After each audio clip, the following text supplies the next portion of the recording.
Long before modern cities rose from the soil of West Africa, the powerful Kingdom of Benin stood tall, protected by ancient spirits and sacred traditions.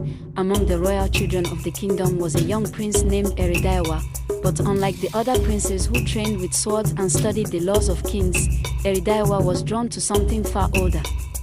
Something deeper, the river. From childhood, the prince often disappeared into the thick mangrove forest where the great river flowed silently through the land. The palace guards feared the place. The elders warned about it, because the river did not belong to men, it belonged to Olokun, the ancient spirit of the deep waters.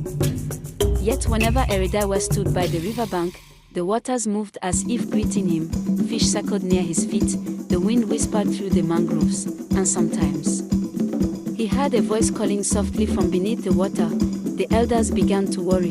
One evening, the oldest priest of the kingdom approached the Oba with troubling news. Long ago, before the kingdom became powerful, the first kings made a sacred pact with Olokun. The spirit of the deep waters granted the kingdom wealth, protection, and power, but in return, one child of royal blood would always belong to the river.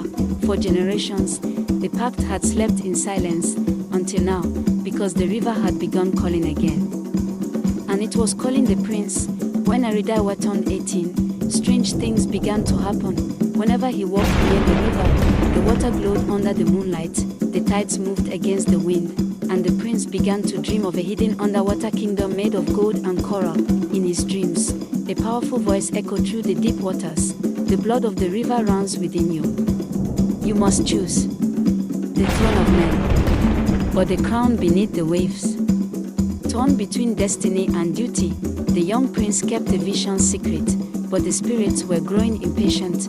One night, under a full moon, Erediauwa woke alone to the sacred river.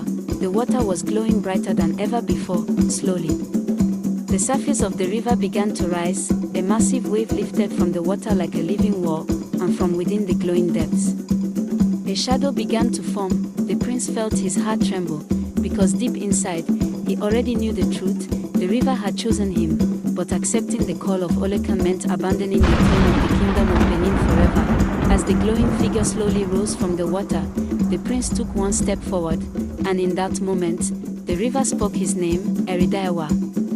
But what the prince did next would decide the fate of the kingdom and the spirits of the deep.